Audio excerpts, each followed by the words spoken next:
in finance. I think the world wants, in the poor and middle class, they want money to be automatic and simple. They want to hand it over with no responsibility and have someone give it back to them. And this is why there's absolutely no hope for them in that situation. There isn't. Like, I don't mean to, rain on anyone's parade here, but 95% of people at age 65 are not economically independent, according to the US Department of Labor. 95% of Americans, they get there, if they stop working, they're gonna lower their income and not be able to make ends meet. Is that because of a lack of effort? Well, it isn't a lack of saving money. It's a lack of knowing how money works. So in the framework and context of today, there's really 4 main segments that I want to uncover, unveil, and then we can definitely have discussion around. The first one is going to be around mindset. And in mindset, there's going to be a couple different sides to the coin to give more insight into this world of scarcity. Because scarcity is this silent killer of wealth. It's kind of this mindset that people have where they believe it's a reality and therefore they act within that perspective. And that first part of that mindset is really this playing not to lose. And I don't think there's a lot of people in this room that are stuck in playing not to lose, even though most of society is stuck in playing not to lose.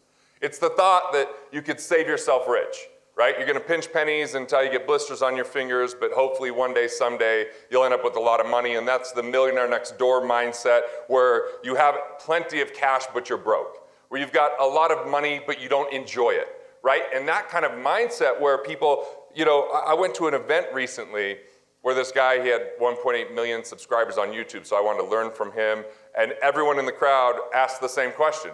I've been thinking about doing this for 7 years, for 15 years, and it was so rudimentary on the questions, and he's just spending all the time getting them to take action. In playing not to lose, people don't take action because they fear what might happen when they take that action. What does that mean if they're not successful right out the gate? And here's the reality, is we're not gonna be successful every single step of the way. It's not gonna go completely smooth. We're gonna make certain mistakes, but we're gonna learn from those mistakes. Just like when we were kids. When you're a kid and you walk for the first time, your parents actually celebrate the first step, not get upset that you fell on the second step. And they don't think because you fell that you're never gonna get up and learn to walk. We just assume that part of the mistakes are the process of getting where we want to go, but in playing not to lose, there's no room for mistake because all of a sudden it means that we're not good enough or that we're not worthy or what will people think? And we spend so much time consumed in that type of thinking. And like I said, that's not where the majority of the room is, but there's a different form of scarcity, more subtle yet even more destructive. And that other form of scarcity is playing to win. Playing to win is what you'll read about in magazines. It's what you'll see on the cover of magazines. It's where you're going to hear about the people that we hold up as icons and heroes. And we say, these are the people that we want to be like. But as soon as we unveil a little bit about their life, we find out that maybe they're successful in one area based upon what society deems success to be. And I think that's a major trap, societal success. Society doesn't celebrate family. Society doesn't celebrate experience. Society doesn't celebrate recreation and rejuvenation unless it's showing off because you're in a private plane, right? It's all about this monetary wealth. It's about awards. It's about accolades and recognition. And it became part of this American dream where it's like, did you have a big enough home? Did you have the right kind of car? And people checked the boxes, but they found out they weren't fulfilled because we live our life for someone else's definition, not our own. And so a lot of this win then play is about the journey, but it's about identifying what a win is for you. And when money is the only benchmark, it's never going to be a win. Here's why, because you'll meet someone with more money. You'll get to the point where you thought you had enough money, but then you realize that there's more to get. And all it is this never-ending horizon of more, and it's a complete disease that's demonstrative. Look, and I got it. I did that in my 20s. In my 20s, I just want to have more than anyone I knew, and then every time I met someone that had more, I was just pissed off at them and frustrated, couldn't celebrate that, and then I started to feel bad about myself. I could have a moment, I have a friend, his name's Jeff. He had a private plane, and when he landed in his private plane at the airport, he looked over and he says, whose plane's that? They said, oh, that's Huntsman's plane. And it was bigger than his, and it was nicer than his. And he went from feeling really rich and great to feeling like a complete failure in life because someone had a bigger plane. That's societal success. And look, our friends from Texas say it well, since we got, it's like, all hat, no cattle, right? Like that's kind of what happens in a lot of these situations. And so that playing not to lose, I want to leave you with a few questions to really, or playing to win, leave you with the questions to really ask if the win is right for you. So when you look at whatever you're doing in life, I want you to just ask, is the juice worth the squeeze? Is the juice worth the squeeze in what you're doing? There's plenty of ways to make money, but not every money-making way is the best way, right? It takes being more abundant to actually say no to certain things, to reserve and be abundant enough to know that the right opportunities will come along, and to focus rather than diversify because you're really dialed in with what you do. The next thing is play to win at what cost? At what cost? Like, okay, you're going to get there, and even if you get there, what do you lose along the way? Because plenty of people lose relationships, they lose health, they lose a lot of things in the playing to win philosophy, and it doesn't take much research to figure this out. I mean, now we're seeing articles about Elon Musk being pretty miserable. He's sleeping at the office. He's not getting more than 2 hours sleep. You know, he's gone through a divorce. His wife now is writing articles about it. Like, a lot of that was because he had his eye on a pretty amazing, spectacular vision, but that vision didn't have room for him. So, like, for me, it became, what if money was a cool benchmark, but I had a benchmark called quality of life that began. It was quality of life first, and then money was second. And it didn't mean an either or. It just meant that I can have consideration, and I could start to say no to things because it didn't equate to quality of life. It wasn't like, hey, I can make money by doing this, so I'll just say yes, but at the same time, diminish my health, be away from my family, come back exhausted, you know, have less to give. I think that's the trap of play to win, is we don't actually have the best of who we are because instead of thinking about scale and leverage, we're just busy. We're just doing. So the first piece being mindset, we identify where play to win becomes very destructive. I just spoke at the MIT Endicott House, which for the alumni, and there was this thing called Gathering of the Titans. And they asked a few people during the event, like that were new to the event, what their last words would be on their deathbed. And this guy literally said, I'll just tell people to play to win. I'm like, oh my God, I'm gonna blow this dude's mind. I'm about to blow this dude's mind because play to win, I could just feel it. I could just see the tiredness in his face. And we had a good conversation after my talk. So the third mindset is gonna be this win, then play. W-I-N, win first, then play. And the ways that we're going to do that is in three main segments, which bring out the other pieces. So the second piece will be money. So in the win then play world, there's a few ways we look at money. One is through efficiency. How can we just keep a lot more of what we make without working harder? We'll focus on 4 I's and more. One of the 4 I's I'll dive in deep. The other 3 I'll skim, and then if there's questions, we can cover it. The first one is the IRS. It used to be 93% of business owners were overpaying on tax. Now because of 199A, it looks like it's more like 97, 98% based upon our surveys that we've been doing.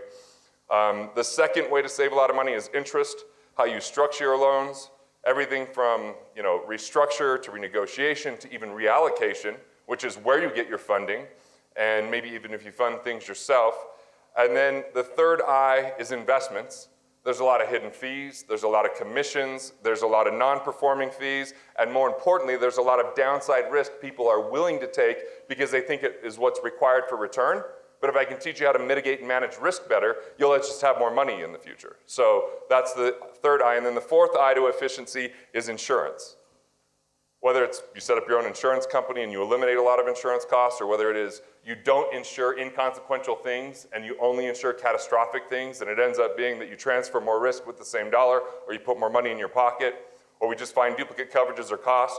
Like, these are big momentum things in money. We're not talking about, hey, clipping coupons or not eating out. Like, that kind of stuff might make a little difference. We're talking about the major difference that doesn't infringe upon your life.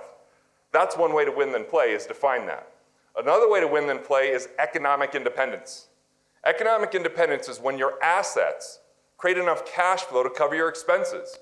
We're just talking about basic life expenses. We're not talking about being in this lodge every day necessarily, but we're talking about just the basics of life. When that's covered by your assets because you think as a cash flow investor rather than an accumulator, and when those assets are doing that work for you, then what you can do is you can swing for the fences in everything you do because you've already won the game.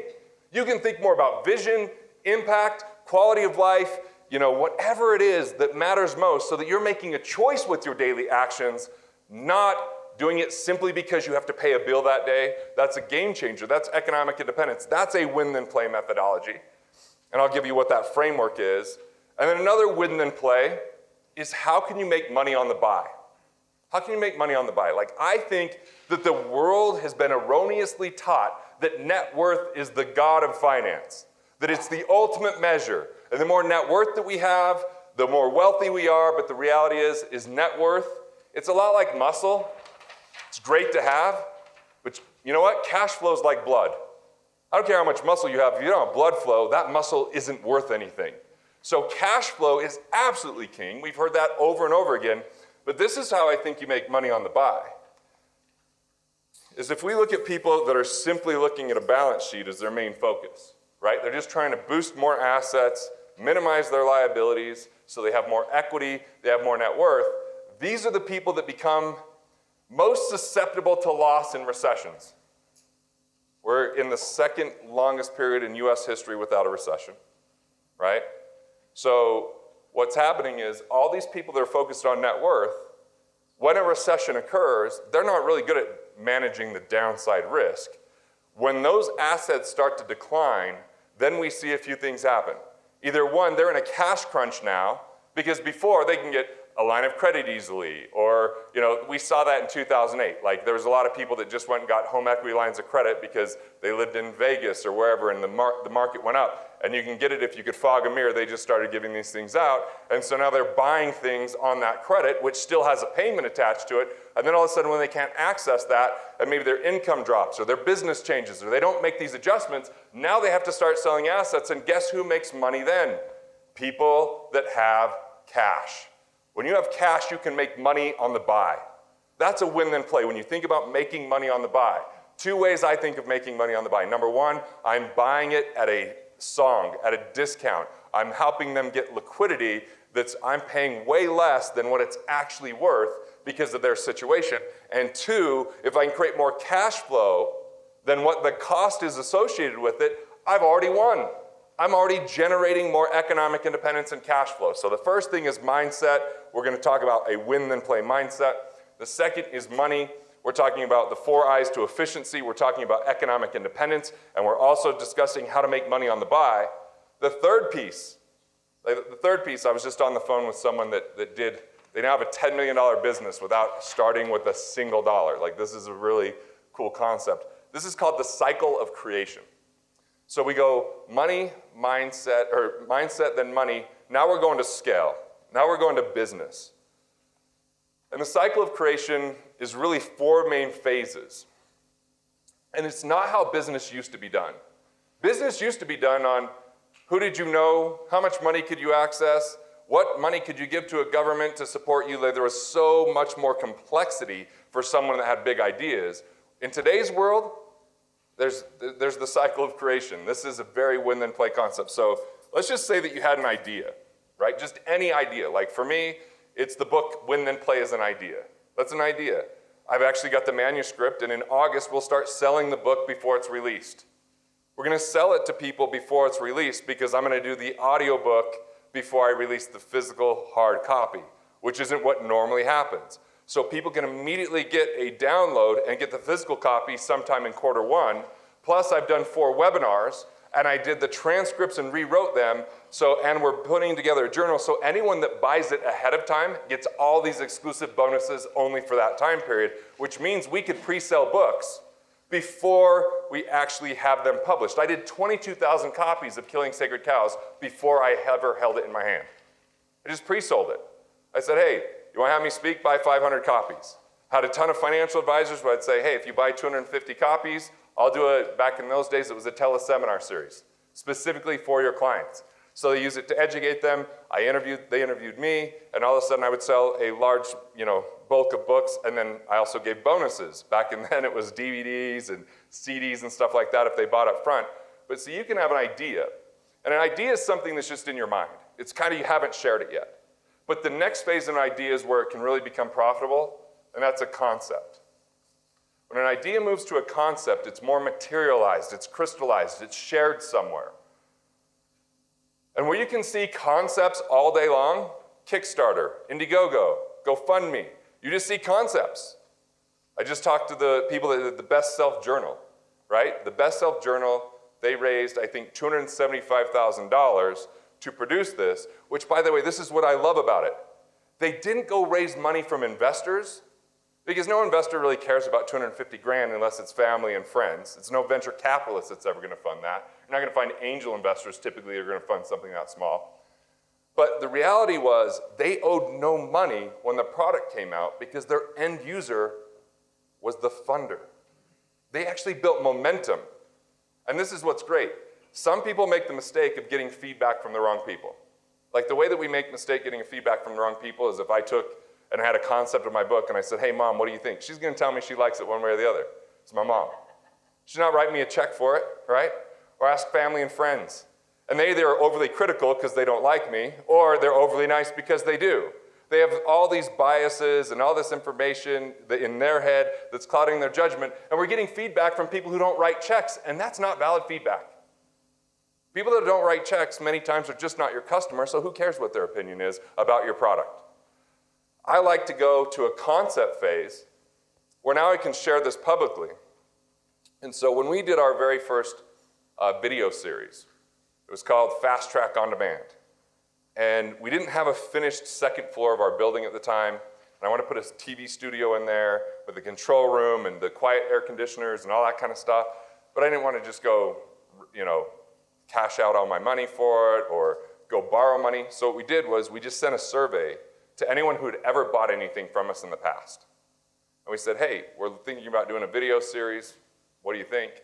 And then they told us what they would like. Anyone that responded to the survey, we had a salesperson call them and say, hey, you want to be part of the beta group? The beta group, it's $1,250 instead of the full $2,500. So we pre-sold it. And we said, here's what we're asking because we're charging you less. One, we need a load of patience. It might not be perfect the first time around. The technology glitches might exist. So we actually asked for that patience. The second thing is we said, we want your feedback so that we can actually deliver what you're looking for. What's going to get you to watch it? What is it you're looking for as far as information? We ended up building tests. I wasn't planning on building tests, but people wanted that. We ended up creating, workbooks. We ended up doing a few other things. And then when it was actually time to come out, well, we already made $150,000 up front, invested $100,000 in a TV studio, $10,000 in the video editor, and I walked away with 20 grand, and the other Garrett that filmed with me walked away with 20 grand because we did it up front. I just went to the Indy 500 this last weekend.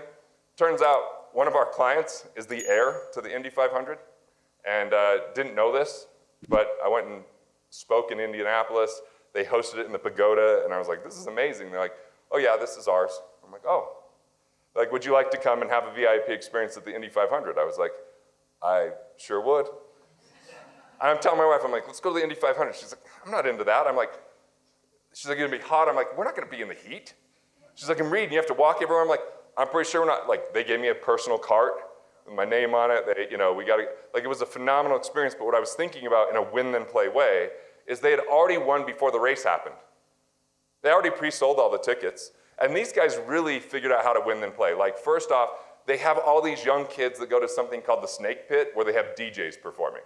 And so people go and they don't even watch the race even though they bought tickets. They're just listening to DJs and they start at 7:30 a.m. 7:30 a.m. and then they just go all the way through the race. And then there's an entire golf course inside of the Indy 500. Just an entire golf course in there. Think about all the ways they figured out how to monetize this. And then they've pre-sold the tickets. And then I actually got a ride in a car. I thought I was going to get to go with Mario Andretti. I was a little nervous about that, by the way. He's 79 years old.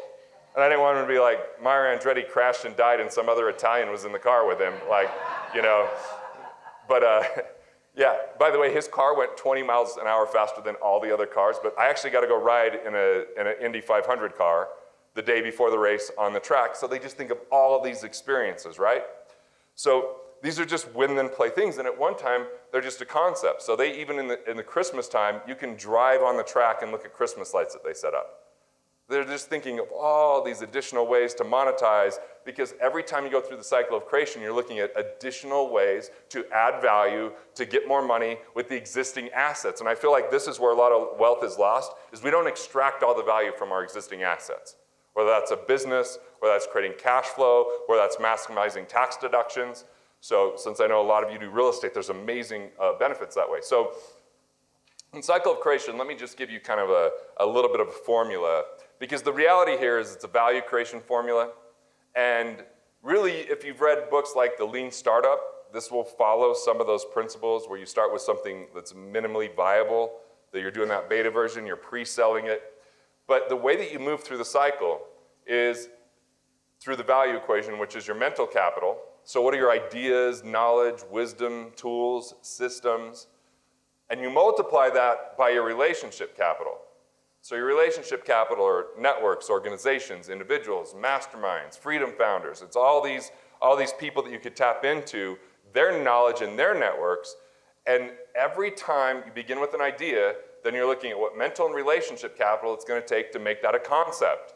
So it could be anything from what you already know to who you already know, or who even you don't know but your network knows that can move that along.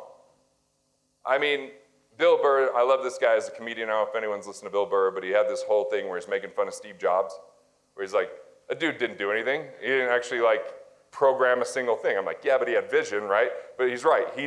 He tapped into relationship capital, and he did not have the mental capital to build anything himself, but he did have the mental capital to create a vision compelling enough to get other people to build it.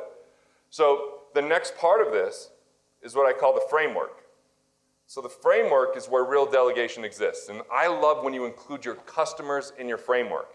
They're giving you the feedback. They're paying for things up front, right? This framework means you can delegate this.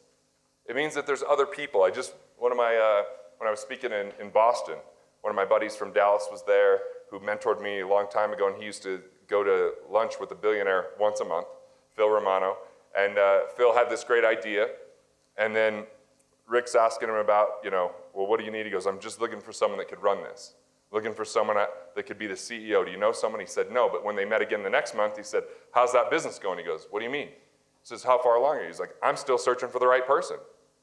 He's like, the difference between me and you is you're a multimillionaire, I'm a billionaire. You would just hustle. You would just grit it out. You just do all the work yourself. You destroy bandwidth. You wouldn't spend any time with your family. You think it's all about hustle, but the reality is it's all about the framework, right? And so all we're doing is saying what mental capital and relationship capital you need to move it from a concept to a framework. It's a clearer vision. It's proper delegation. It's an architecture behind the production. It's when you can truly delegate to someone that has skill sets that you don't have, that are A-teamers that can actually own it and run with it so you don't have to micromanage it. That's what a framework is. And then from the framework, it becomes a product, a service, or an experience in the marketplace, right? And so how the cycle works is you begin with the thing that someone will pay for before it's even done. And then once you get the money and once you have that first version of the product, then you go down a second round. The second round is what else could we add to it? How can we add more value? What is it that people are looking for? And what some people try to do is go build the perfect thing up front, and then they run out of cash. They run out of momentum. They get frustrated. The market goes, that's not what we're really looking for. It becomes so cumbersome and expensive. Like I have a friend that's building a software, and I'm like, why don't you win then play it? Why don't you pre-sell the software? He's like, there will be bugs. I'm like, tell them there's going to be bugs. You're going to pay a lot less for it right now. You're going to be our eyes and ears to tell us what we actually want to create, because has anyone ever created software in here and had it get completely out of hand? I built something back in 2007. I just had to abandon it. I'm like, I don't even know how to use it. There's way too much functionality. I need something simple, right? We use that and then maybe expand. So that's a cycle of creation. It's how do you win first, then play. I did it with videos. I did it with books. I'm going to continue to do it with books. And I'm going to use the customers to be the funding mechanism so I owe no cash at the end. And not only do I don't owe any cash, I've got momentum. Like when I did 5-Day Weekend, we had a readers group. That readers group started telling people about the book, right? They got included and thanked inside of the book. But when I don't use Win Then Play, it usually costs me. I had this is on camera, so I won't name the organization. I had a big organization that all of you would know want me to create a course for them. So I go and I film the entire course. Now, I go film the entire course, and it's their editors, and they're going to put it up on their website. And in the middle of this, they get sued from a company. They got a licensing agreement that goes sideways. They got all that. So the course just been sitting there for 2 years. So I finally get a hold of them. I'm like, how far along is it? Why don't you just send it to me? And they'd only edited 2 videos. I'm like, we could have done that in the first day. So the lesson there would have been, why don't we pre-sell the course? Why don't we pre-sell the course? And if this, now all of a sudden there's hundreds of thousands of dollars, I don't even care if they don't have the editors. We can pay outside editors to do it. We've already have proof of concept. So I really like to begin this way, and I've had it work where I had a guy that was like, hey, he was mentoring Harv Eker, and he's like, why don't you come and speak, because I'm not a speaker and you are, and we'll sell this program that we can create together. And he wanted to film 27 videos before he went to speak. I said, why don't we film a video and see what that's like? And then why don't we write an outline? And why don't we pre-sell it from stage? Now, this guy, we probably practiced 20 times before we went up on stage because we were going to share stage. He had it down to the precise moment. What he didn't realize is sometimes when you speak to a group of 900 people, there's a massive amount of energy, and people start taking pictures of your slides, or they clap at the things you say, and so he got all jazzed up and went like 20 minutes over his time. So I didn't even make an offer, right? And I was so glad that we didn't build the product because I got to see that this wasn't really his realm. I didn't want to go into business with them. I referred him to someone else. They did great in a business together, and I freed up my time because I wanted to make sure it was a win for me. And a win is quality of life and money. So cycle of creation, this is scale. This is kind of the third part. So it's mindset first, money second, and then this is really where I feel so much wealth is built in the world, but not enough time is emphasized in it. Like if you're going to do real estate, a lot of like you're doing real estate, like treat it like a business.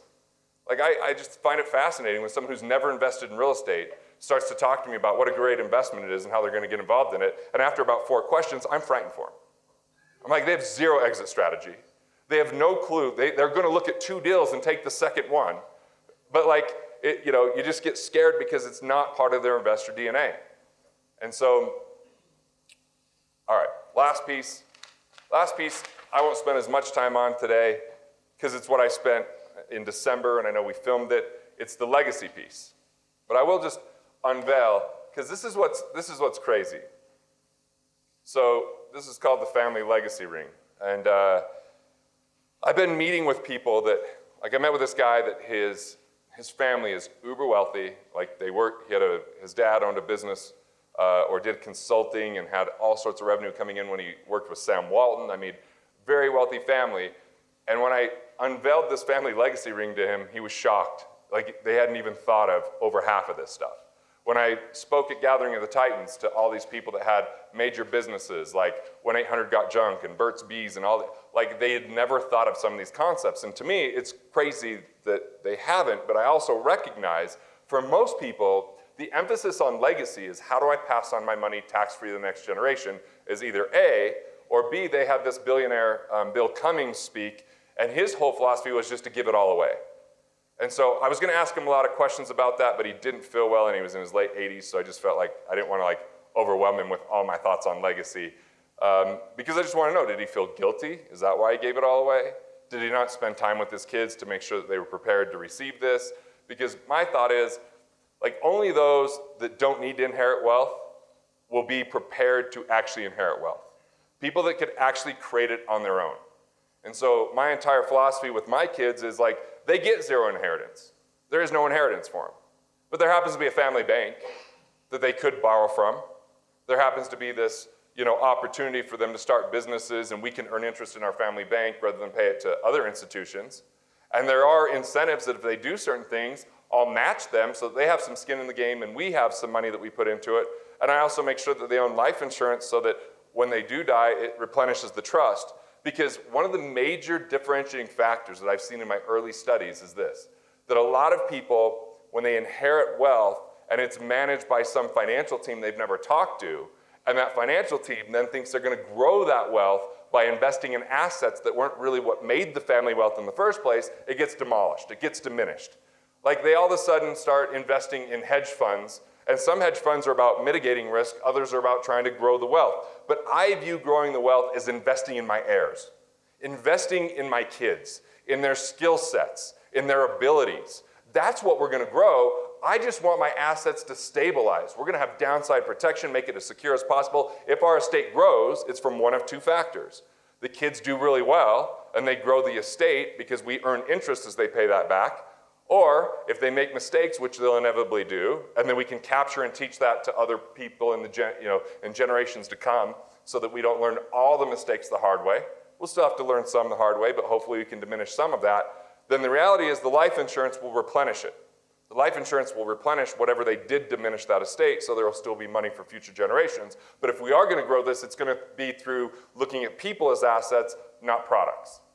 Now, if some of them end up starting a real estate business and they're phenomenal at it, then great, that'll be part of the portfolio. But we're not just going to go throw the money in a REIT that we know nothing about because someone told us that's what we should do, and now we're just, now we're just following the masses. That in finance, I think the world wants, in the poor and middle class, they want money to be automatic and simple. They want to hand it over with no responsibility and have someone give it back to them. And this is why there's absolutely no hope for them in that situation. There isn't. Like, I don't mean to, rain on anyone's parade here, but 95% of people at age 65 are not economically independent, according to the US Department of Labor. 95% of Americans, they get there, if they stop working, they're going to lower their income and not be able to make ends meet. Is that because of a lack of effort? Well, it isn't a lack of saving money. It's a lack of knowing how money works. So they think, oh, I'm not going to protect myself, I'm not going to worry about asset protection, and I'm just going to spend all that money on a mutual fund, and the mutual fund's going to underperform horribly because of flash trading and fees and the restriction of where they can actually invest, because it's all based upon the growth objective, even though it might not be a growth time. And then they thought they were going to earn 10%, and when they get there, they find out they earn like 4%. And even if they accumulate $1 million, which they weren't millionaires to begin with, but even if they get $1 million, how much interest are retirees getting off living off interest of $1 million today? Like 4%? 40 grand, who feels like a millionaire at 40 grand, right? My kids are figuring out like ways to make more money than that at moments, because they're, pretty sly about a few things. And then other times they're under minimum wage, because we have this whole deal with our kids. Like if they want to earn money, they come and present strategies to us, like how they're going to earn it. And then if I agree that, yeah, that's something that I'd like to have done, then they tell me how much they want to be paid for it. And I either say yes or no. And if I say yes quickly, it means they've underbid themselves. And then they immediately go, And I'm like, no, we have an agreement. Learn some lessons, and it's no if they're asking for too much. But that doesn't feel like being a millionaire, getting $40,000 taxable, by the way, more than likely. So the game is rigged against them. And without a little bit of responsibility and without understanding money, like money is lifestyle. So if we don't figure it out, it will infringe upon our lifestyle every step of the way. Cash crunches, lack of protection, because all of us are in store for financial surprises. We're all in store for that. It's just that 90% of the time we can actually be okay if we prepare for that, but most people don't, because they don't understand the value of protection and transferring of risk, and like it's just funny. Some people think, oh, it'll all be better once I have more money, but Biggie Smalls said more money, more problems, right? And the reality is, the more money you have, you're going to experience success tax over that. Someone sees you successful, they want what you have, whether you deserve it or not. 20 million lawsuits per year filed in the United States. We don't have tort reform, so you have to pay your expenses on that side, even if you're right and they were wrong. So this is just the litigious society we're in, that once again comes from a mindset of wealth is a game of luck. It's a zero-sum game, so if someone has something, I have less. It comes from scarcity. Scarcity is insanity, and that's why we have all this kind of problematic situations. But the family legacy ring, talking about legacy, begins with the family office. So the Rockefellers are on 6 generations of passing on wealth, $50 million last year to charity from their interest, 153 families benefiting from that trust, although we're not looking at trustafarians and trust fund babies. We're looking at bank presidents and senators and some actual power that's happening there. Part of what they had, the Vanderbilts didn't, is they had a family office. So they had a family that just for the family, they had a financial firm that only worked for the Rockefellers. Now, I don't know if anyone in this room's in that situation where you have just one group that only works for you, but now a family office might take on 10 clients a year, or 30 clients a year. But now you have a cohesive, comprehensive, coordinated team working on your behalf that understand who you are and your philosophies, and that they're actually, making sure that everything's working in unison. So a family office is a big part of it. The second part is a family retreat. Now the family retreat, I think, is the most underutilized, unknown part of legacy and might be the number one factor of anything I'm about to share. Now, family retreat doesn't even do it justice. Family retreat comes down to everything from symbols for your family, rituals, and traditions as one of the core pieces. It comes down to how you invest in your heirs from a time standpoint, from a meeting standpoint, from articulating your values and your mission. Like, think about everything that we admire about an extraordinary organization. Can you think of an organization out there that you really admire that has no values, that they haven't listed their core values? Or they don't have a mission or vision statement? Or they don't have regular meetings with their executives? Or that, it's like all those things that make a business extraordinary. What if you looked at the business of your family and said, how are we ever going to expect our heirs to be prepared if we don't invest time and we don't have some type of meaning behind everything? Like, look, it was tough last year. Last March, I sat down with my kids and my wife. My kids were 10 and 12 at the time, or 10 or 11 and 13 or whatever, and we sat down and we had to figure out our values. What did we do? We had a huge list and we let everyone circle 7 things. If we agreed to any of them unanimously, it was immediately a family value. If we didn't, we put it out there and we each got to make a case and talk about it until we agreed to at least 5 that we could count on. Then we wrote a family mission statement. Yes, I wrote the majority of it. So in writing the majority of it, now what I'm doing is meeting with my kids up to twice a month. We don't do it too often, but we read the mission statement together and we ask about, what does that mean to you? And that's been a difficult situation because the 11-year-old regurgitates what I say half the time rather than saying what it means to him, right? But I want it to live in their hearts, not just on our walls. We created a family crest. Everyone got to say what we wanted on that crest. What were the symbols? What were important to us? And after we did that, I hired an artist that just lives down in the valley, if you look down there, and we made it an actual shield that sits above our mantle. So like medieval times, like kick your ass medieval times. We got a family heirloom that we can now pass on for generations. But what's cool is we wrote what all the symbolism was, and now when people show up to our family cabin, my kids can tell you what the different symbols are and why the colors of it and what the meaning is. So they're starting to have this integrated into their life. That's what family retreat is. That's actually taking the time to invest in your heirs. Like, I'm having t-shirts made for Christmas this year that'll have our family crest on it. It'll have our family values on the back of it. It's just something that we could wear, maybe when we're around the cabin or it sparks up a conversation, or it's just that nice nudge and reminder of who we are. All right, the next piece is the family constitution. The U.S. developed the Constitution. It was 4,400 words. Changed the world for that matter, because now almost every nation has a constitution. And it was an outline and a guideline. It was a signpost to say, how do we preserve and protect life, liberty, and the pursuit of happiness? How do we avoid anarchy and starting over again and again? And what are these kind of distilled philosophies that can help us to be more prosperous? Once that was articulated, it wasn't meant to be like a commandment that we follow exactly. You'd know that for sure watching politics these days. But it was meant to be like a guideline of how things were to operate.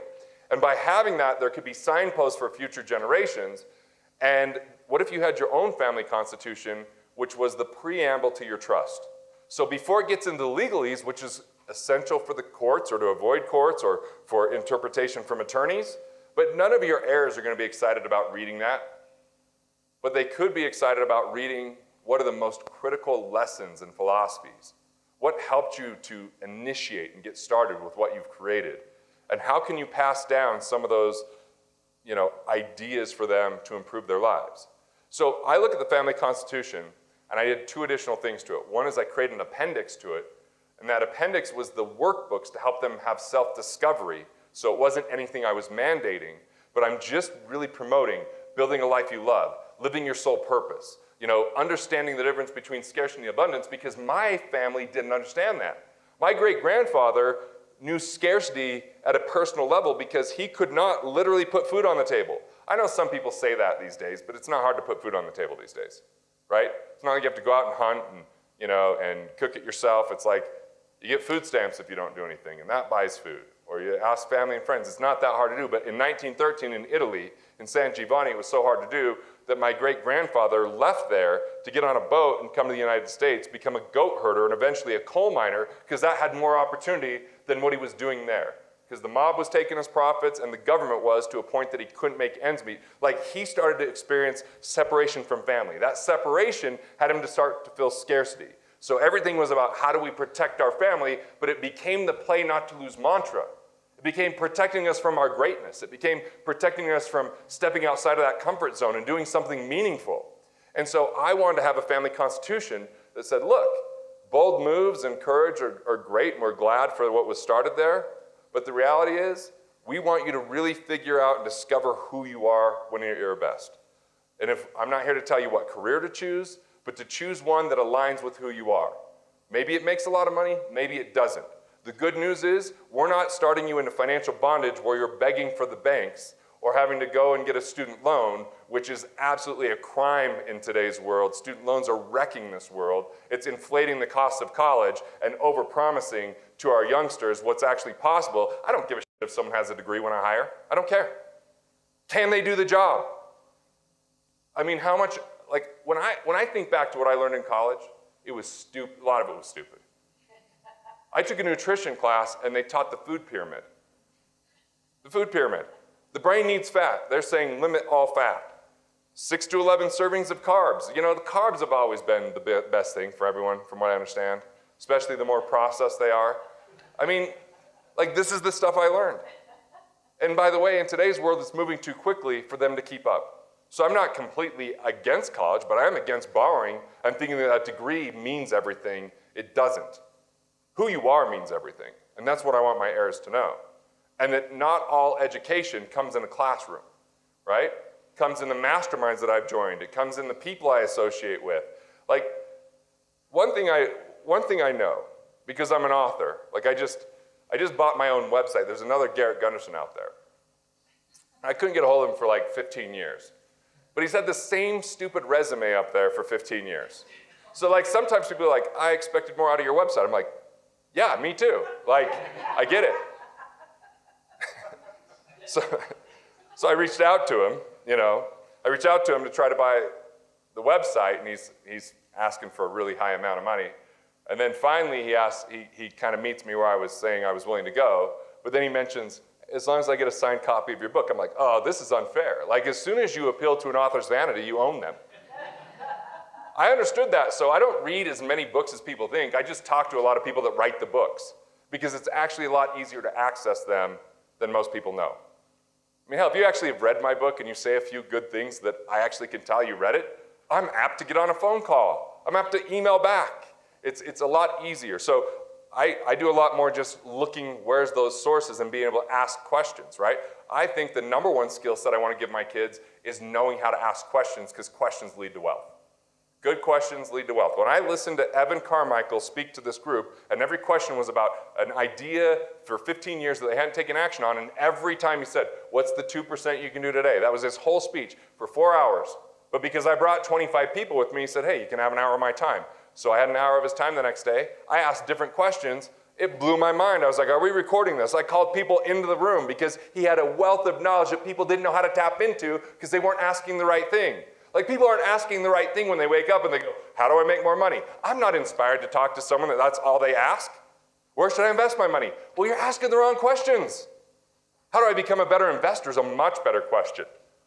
What value can I truly create in the world? Like, I don't even like when people hear me speak and then they come up and say, what value can I, or how can I help you? Like, that's okay. I get where they're coming from, but now they put the onus on me. If you, like, what I want to teach my kids is, what if you ask them what they're excited about, what they're up to, what their biggest obstacles are, what their biggest opportunities are, what connections they would like. Like, get the work done on your part, and then when you can connect them to someone or give them an idea, you now can be the value provider rather than, because look, even the best people out there, if you could truly help them, most of the time have a conditioned response to say that they don't need any help or that they're good. But everybody here could have another level of prosperity with new mental capital or new relationship capital. It's just most people don't know how to ask for it, and most people don't know how to offer it. So the family constitution is really this distilled place where I can have a dynamic legacy. A dynamic legacy where it's not just legalese, it's not just passing money on, it's passing on the more important things. And in between this, I have a board of trustees. Not like a bank board, not like your board talking to them because they're so stuffy. I have a board of trustees that are 5 people that if I'm not around, share key characteristics about me that I either have the same or better, the people I even look up to, that if I'm not around, that's who my kids can learn from. That's who my kids can consistently meet with so that they still get that information and they still get instilled into them some of those key values. And by the way, I left them with a family constitution, a family mission statement, I've left them with family values, I left them with Gunderson Boy rules, I've left them with workbooks in the appendix. Like, I've given them the resources. And as a matter of fact, I'm inviting all of my board of trustees to my cabin this fall to come hang out so they could spend time with my kids, we can have conversation, and I can once again paint this vision. Actually, last week, I filmed a video that now goes to the preamble of the family constitution. It's 20 minutes where I'm just talking about, hey, I'm just putting myself in my future heir's shoes and think, okay, imagine if you had a family member that set up a trust with tens of millions of dollars in it, a family constitution, and they had certain bios, because everyone has their bio that people read about them. But what if I had my wife get up here and do a bio? Totally different, right? She could tell you all the dirt, right? My kids would love to sell me out on that, and they think it's funny, right? And I feel like I don't want my heirs to feel like, oh, grandfather or great-grandfather Garrett, he did everything right. No, I've made a lot of mistakes along the way. I've lost money, I made bad investments, had bad partnerships. So I actually just talked about that and the importance of mistakes and the importance of discovering who you are and loving yourself, not comparing yourself to anyone else, and that the expectation isn't to be who we were, but to find the life you love. So I wanted to have that in my words and that are presented in there, so I put just together a video that goes at the beginning of the family constitution. The board of trustees, I want to spend time with them so that if I'm not around, I have a good influence on my kids, and they're looking at the family constitution to interpret what we want to have happen. So, in between here, I have a trust protector, the family office and the family constitution. The trust protector is actually an attorney, and their main job is to veto things. Their main job is to go, hey, it looks like you're putting the assets at risk. I'm going to say no. They just have this fiduciary responsibility that we don't put our capital at risk because we're going to invest and take risks with our heirs, not with our cash, right? So I've got that in between there. Between the family office and the family retreat, I've got what I call the 3 R's: review, rate, and refine. Review, rate, and refine. That's doing our regular meetings. That's introducing them to the financial team. That's having conversations even when they're 11 and 14 and they might not understand everything, but they're getting exposed to that early on. And here in the middle is the Rockefeller method. In the middle is the life insurance that is purchased on every heir so that when they die, it replenishes the trust. A quick story on this, because I'm in the middle of research on this, so I don't know every detail. And so I will admit I have a bias here, okay? So just a little bias here. But if we look at the companies with pensions that absolutely don't have that pension anymore and they declared bankruptcy, one of the most common things when I read The Fate of the States, when I read that book, what I found was so common is all of those pensions relied on the stock market and expected the stock market to do 8.4% in order for those pensions to work. Those pensions did not work. Well, let's rewind. Before they relied on the stock market for pensions, GE did something extraordinarily win and play. So GE did something called non-qualified deferred compensation, which was a pretty pioneering thing in pensions. So non-qualified just means it's not like a retirement plan, like a 401k or a simple or a SEP. It's not government qualified, it's a private contract. Deferred comp is exactly what it sounds like. It means you work here for a period of time, we'll pay you a pension in the future. And the reason that they came up with this idea was they were not number 1 or number 2 in every category in the 1950s. They started to slip with some of their businesses. And they said, if we're going to keep these businesses, just hit puberty, did you hear that? My son's voice is as deep as mine now at 14, it's scary. The questions he's asking me, My wife says I shouldn't share them in public. It's just funny, the stuff that's coming out of this kid's mouth now. But one of the things that happened is they were like, we have to recruit great people. We have to go recruit the best. How are we going to get the best? So they'd have to go because all the best were already employed. They weren't sitting around twiddling their thumbs, going, so glad you called. You had to recruit them away. So what they did is they said, if you'll work for us for at least 7 years, maybe 10 or 12, and we get to number 1 or number 2, we're going to give you a pension for the rest of your life. But to fund that pension, they didn't go rely on the stock market. Instead, what they did is they bought life insurance on these executives. Cash value-based life insurance, and that cash value would grow over time, right? It would grow over time, and then it would either fund or supplement the retirement. And when I say fund, because a lot of these guys died early back then, right? Remember when Social Security started at 62 and the average age of death was like 61? Brilliant program. Now it's like 90, we're kind of having a problem there. But they would use it to either supplement or fund. So they'd use the cash value. But they weren't really interested in the cash value. What they knew is these executives would die before GE did. So what happened is when the executive would die, they'd get this tax-free death benefit that would come back to the company and replenish them at a 6 to 7% rate. So they weren't reliant upon a volatile market that they couldn't control. They had more predictability. They knew this person was going to die.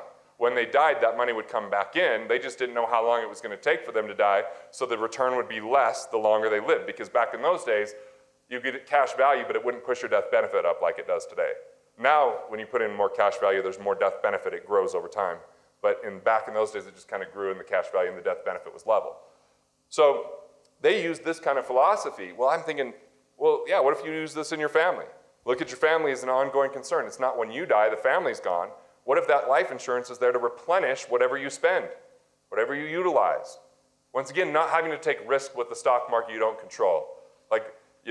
Not everybody could be as good with their timing as George Steinbrenner, where he dies the year there's no estate tax. It's the Yankee. I'm still suspect. Did someone use a pillow? I'm just saying. This would be really convenient for our championship hopes if you could die this year. Yeah.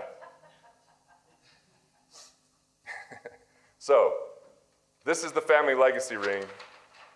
And I'll just let you in on this. This is useful, it's good to know. But the most important thing in your legacy is how you choose to live your life today. Living from abundance, right? Having quality of life be an integral piece of what you do. Not hoping, I just need to challenge a concept for a minute. How low of a concept it is, and yet it's a low concept with massive failure. The concept of retirement, if you really want to retire, let me tell you this, I'm going to be able to recruit your employees. No employee wants to come work for you because you're going to retire. As soon as that becomes part of your vernacular and your goal, the vision isn't what you're up to in your company. They're funding something for you, not for the betterment of society or bigger impact. It's a very small vision. And look, my dad's a coal miner. Retirement was a good idea for a coal miner. But if you have a vision that's compelling to you, imagine if in the world, for just a minute, instead of people focusing so much on their bank accounts, I think stewardship's important. But what if our focus started with our purpose, and we spent as much money and time and effort in growing our purpose as we did our bank accounts? You know what happened? Our bank accounts would grow. The people with the biggest purpose, they had more money than they could ever spend in a lifetime, but they didn't retire. If we redefine retirement, there's 2 ways to redefine it. The first way is to retire into something that you enjoy. And the goal is to retire from the things you hate and find weirdos that like doing those things. Right? There's people out there that love doing stuff you hate to do. I know we're going to be talking asset protection. My attorney once took me to an 8-hour asset protection seminar.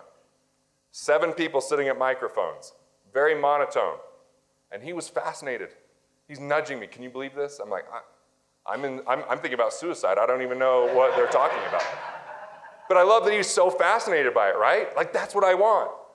There's people who look at all the stuff I'm doing, who wants to study this? I love it, right? But there's other things so we kind of have this amazing diversity of people and what we all enjoy and love. But if we redefine retirement to retire from the things we hate and retire into something that we can continue for the rest of our lives. I find that when people lose purpose, that's the closest they're going to get to death. Like as soon as purpose is gone, happiness follows, and ultimately, like my grandma was in amazing health, but her main purpose was my grandpa, because she got him dressed every morning, put out his clothes, put out his pills, made him food, planned the schedule. They went to church every day. They did all this kind of stuff, and then she told him how to drive. And if she didn't, he would miss the exit, and he's like, how am I supposed to know that's the exit? You didn't tell me. Like, as soon as my grandpa died, my grandma died a year later. The purpose was gone. And so we're writing an article in Forbes right now, and we came across this study, and it was saying that when people retire at age 55, they're 9 times more likely to die in the next decade than someone employed.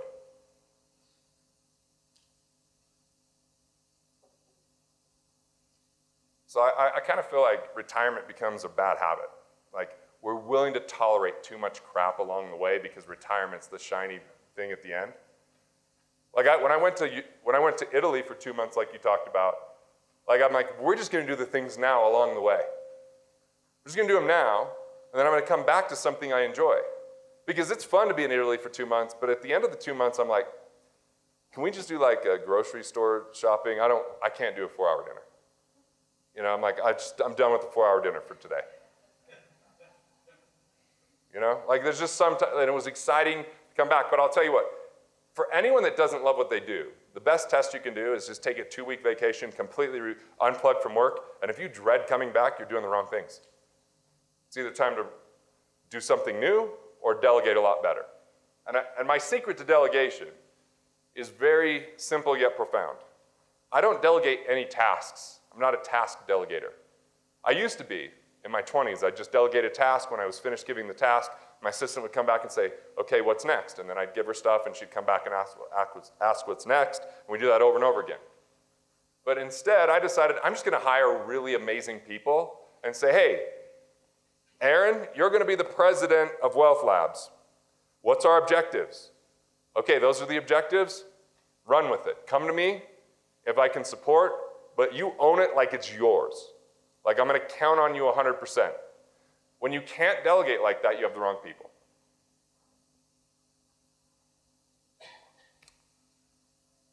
This is the longest outline I've ever done. That's just the outline of what we're covering. Any questions so far? Like we'll take a pause for questions before I go into some of the money efficiency. Yeah.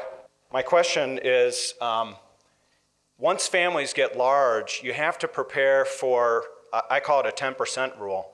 10% are going to be disabled. Whether it's a stroke, a health event, Yep. a spouse, a child, and their purpose is much different. And, Totally.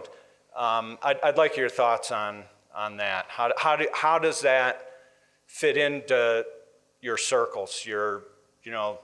It's not so much the retreat aspect of it, but maybe within the Constitution and Yep. The wealth strategy of that. So one of the things well. I added to the Constitution is, one, we get insurance as soon as like 30 days in. Like our kids are born, 30 days later you can get insurance. We get it the second we can because we have family history of polycystic kidney disease. We have uninsurable people that are older than us. So like we're getting it as quickly as we can. And I read a book called Deep Nutrition, and it had this term called genetic wealth. Genetic wealth. And if you believe in epigenetics and that we have influence over, through our stress levels and the food that we eat and the time that we spend in nature, and like we made a choice 10 years ago where like one investment that we will always make in our heirs is for their health and well-being, right? So if they're being proactive about it, bam, the trust is there to support that. If they're having to be reactive because it's difficult, we don't want them relying on doctors in their insurance coverage because insurance is not meant for health. It's usually crisis care at best, and so we actively invest in those people, right? So if we have someone that, let's say they were disabled and they're not able to be employed, we're just looking like, what's going to give them an enjoyable life? We're happy to finance that. If they don't pay it back, even if they couldn't get insurance, this is why every other heir has insurance. This is why every other heir has an opportunity to go out there and produce wealth. Like, we're just going to take care of them. Like, absolutely going to take care of them. And guess what? That might not even be my immediate family. If my sister had some special needs child, like right now, my sister-in-law is divorced, and her husband is doing everything he can to make her life miserable. That's his new purpose. And ultimately, she's, doing everything she can to create a stable environment for her son. And the reality is, he's like, nope, if he's going to Catholic school, I'm not supporting it, and all this. And I'm like, cool. I told my wife, I'm like, whatever she needs, we'll just go ahead and fund that, right? Because I realized at a time in 2008 where I was in a cash crunch, that I was in a survival mindset. I was just like, what is it going to take for me to get through this? I had very little to give to everyone else because I wasn't in a place of excess or abundance. And for me, for someone to even consider legacy important, they have to be in abundance and excess.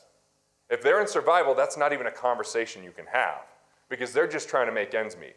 So I recognized what it meant in my family because in 2008, my grandfather lent me money. My mom was, I didn't know, putting money into the business just to get us through that cash crunch. And I'm like, wow, like think about what that meant for me to be where I'm at now and have the lifestyle and the impact because they supported. I want to be that support, which means I have a fiduciary responsibility to my family to be productive throughout my lifetime. Now, to be productive throughout my lifetime, I'm really clear that means taking time away, having rules where I'm done with work at a certain time, making sure I'm not traveling too much, like creating parameters to protect myself. But I just believe, hey, whether it's immediate family or extended family, we're going to be in a place where we can support that. And I want them to have the world's best. Because I got, just a quick story on this. My 14-year-old, he had a good 7-8 years of his life where we had no clue if he would ever be able to live on his own in the future. He got kicked out of Montessori school because he had an auditory processing issue. He had 0 friends. We put him in a group with Asperger and autism kids. He's neither, but he was actually interacting worse than them. And so my wife and I said, we're just going to do whatever that takes to help him out. Let's fast forward. He's 14-year-old now. He's a 14-year-old. Last night he's showing me some friends that are Snapchatting him, right? He's on Friday, I'm like, why don't you go up the county? He's like, well, we're going to go hang out with my friends. He has friends now. That's a new thing. 2 years ago, he didn't even get grades. We found out part of it is he has 164 IQ. You're going to have a lot of lopsidedness in that, right? But by investing in him, we're watching him become his own person and have these gifts and abilities and confidence start to come up. And so it's like, it was worth every moment, flight, dollar. And look, we wasted money trying to figure it out because we just didn't know. But I look at everything I discover, everything that I'm going through to even have more self-awareness and invest in myself. Not even just from business knowledge and marketing knowledge and speaking, but really just an awareness of any place where I'm not accepting of who I am, therefore I'm disconnected or not fully embracing, loving myself because I've got to be in that place to be an example to my family. I'm just thinking about it when I was driving today. I'm like, I now have resources for my family because I've pioneered some of that. And then if they're ever facing that, I'm happy to bring that resource in. So that's why I don't look at my network as just people I do business with. I look at my network as all the relationship capital that support my family for generations to come because we have brilliant people in health, we have brilliant people in wealth within our accredited network and family office and all those things. So you just do the very best you can and you support where you can. I wouldn't put yourself in harm's way to support that with extended family, but if you can put yourself in such a powerful position, that's why economic independence is critical. Because being economically independent, I have that freedom to use that money to support, to do those things. Plus, when we went to Italy last year, we actually went to Croatia first. I brought my nephew, I got the villa, I covered a lot of the meals. They just had to get there. And it was, he got a Student of the Month last month. He talked about how his uncle took him to Croatia. I don't know where Croatia is, went to Croatia. But it's he's remembering that. And I'm just sitting there thinking this kid's trouble. I love him for it. But when he's in trouble, I might be the one bailing him out of jail because I'm super close to him, right? So I'm investing in those experiences and in that time together. Does that answer your? Yep. Yeah. Other questions? Garrett, Why don't we take a break? Yeah. maybe? Yeah, well, I've got one question Okay. for you. So, your generation, assume your parents didn't start any of this. So you and your wife were starting this with your boys at Yep. a relatively early age. It's a great place to start. We've got people here with different generations. We've got people with kids that are grown. If someone here wants to start that, or we've got our two apprentices. Hey, Olivia, Sarah, our two apprentices back here in the back of the room. They're here soaking this up. They want to start the conversation in their families. Where do you start? I mean, where do you start to bring people together and see who's on board and who's not, and who do you decide is not going to play ball, and you just got to start somewhere? Where's the corpus begin? Well, I'm trying to see how to say this without being totally self-serving. But for me, I've known about this for a long time. I got it done in 2.5 days at our legacy retreat. And we had people that their grandparents brought grandkids. They brought their kids. Not all of them wanted to show up, but you just start progress over perfection. Done is better than perfect. Like, you don't want to force it on someone, but I was talking to one of my buddies, Tom Preston, and having these conversations, and so in December, he had everybody out to his cabin, and got one daughter that's married, another one that's engaged, and he said that the two men that are now coming into the family were just fascinated and excited about it. But he said his younger daughter didn't really care. It just seemed like an annoyance. Like business doesn't go perfect, right?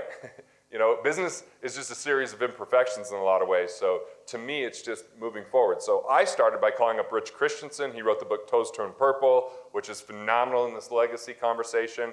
My wife and I met with him over and over again. Our kids were really young early on, so it wasn't time to really start this. But then, he hosts the family retreat event that we host at Well Factory now. So I bring him in. He went into the Gathering of the Titans and did a whole thing on family retreat for them, and what they said when he was finished is this deserved a whole day. Because what I found was the whole conference is around legacy, and there's a lot of good ideas and no practicality. There was a lot of people who've done it but didn't know exactly how they did it, telling about an after-the-fact story, not retracing all the steps properly, and Rich had the very specific framework, right? From the conversation you have when they're 8, whether it's a grandkid or a kid. When they're 12, the type of experience you have when they're 14, when they're 16, and you know what, he's just raised 5 amazing kids, and he now has a bunch of grandkids, and he feels 100% confident and certain. When I first talked to him about this, it was like really tender for him because he'd only been doing it in his family. I'm like, dude, you can't hold this to yourself. I'm sorry. Like, you got to put it out there.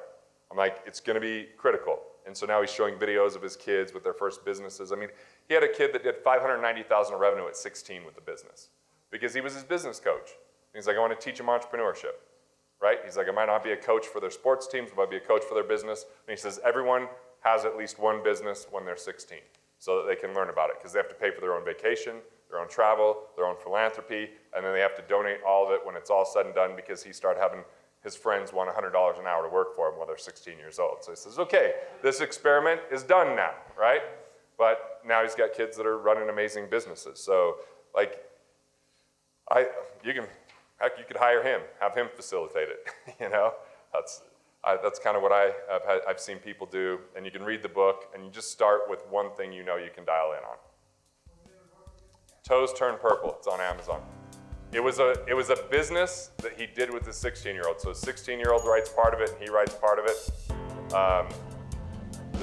The title means a lot to him, not as much to us. I would have called it more about like generational wealth or investing in your heirs or a number of things, but he did it with his son and did it his way. So once you get into it, I think it's really great. Want to master your money? Want to figure out the things that you could do to improve your finances? Click here and check out more videos like this on Money Matters.